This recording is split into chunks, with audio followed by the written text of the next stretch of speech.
सभी को जय मसीह की। आप सब लोग अच्छे हैं करके मैं विश्वास करती हूँ परमेश्वर में। और आइए हम देखें उत्पत्ति पुस्तक 39वां अध्याय 7 से लेके 9 पद तक हम देखें। यहाँ पर लिखा है यूसुफ के बारे में। यूसुफ जब पोतीफर के महल में काम करता था, पोतीफर ने यूसुफ को बहुत कुछ जिम्मेदारी दी अपने घर को संभालने के लिए, और पोतीफर ने यूसुफ के ऊपर बहुत ही विश्वास के साथ ये काम सब सौंपा।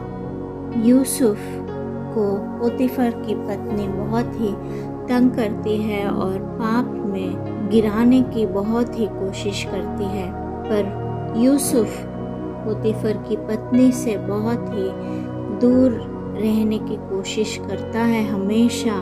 और पोतीफर की पत्नी को वो कहता है कि ये पाप है परमेश्वर के सामने और वे ये पाप नहीं कर सकता, और ये उसके मालिक के भी विरुद्ध है। तो यहाँ पर हम देखें तो यूसुफ के सामने 2 चॉइसेस हैं, और यूसुफ अच्छा भी कर सकता है और बुरा भी कर सकता है।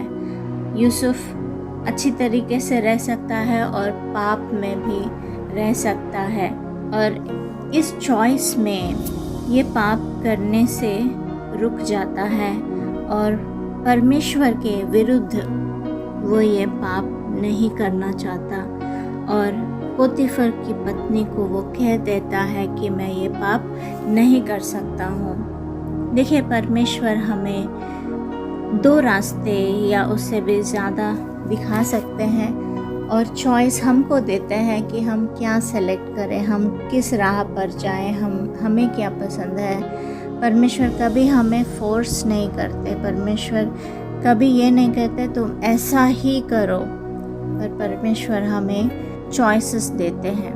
वो जो कुछ भी विकल्प हमें देते हैं उसमें से चुनने का हक परमेश्वर हमको देते हैं, पर हम लोग अपने विचार के अनुसार, अपनी इच्छा के अनुसार या अपने पसंद के अनुसार हम अगर कुछ भी किए तो वो गलत भी हो सकता है।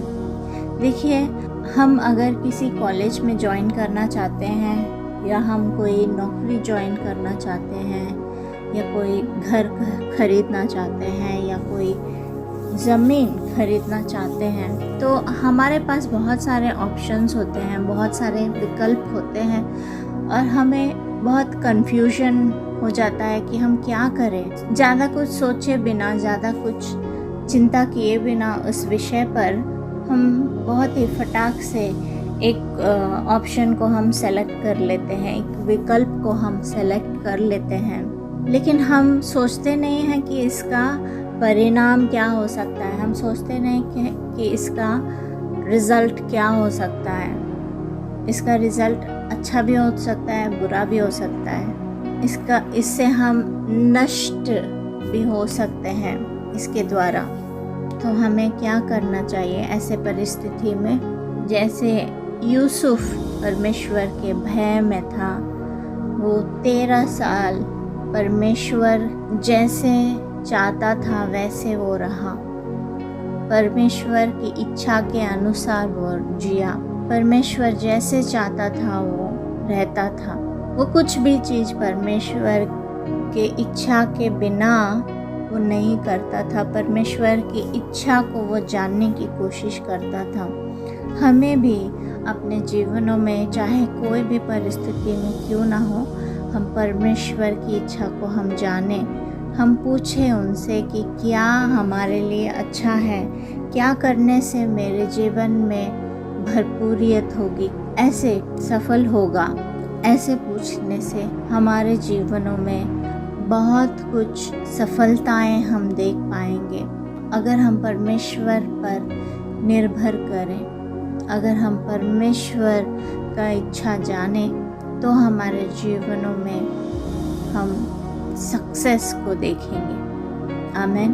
परमेश्वर आप सब से बात कर रहे हैं करके मैं विश्वास करती हूँ, और परमेश्वर आप सबके साथ रहे।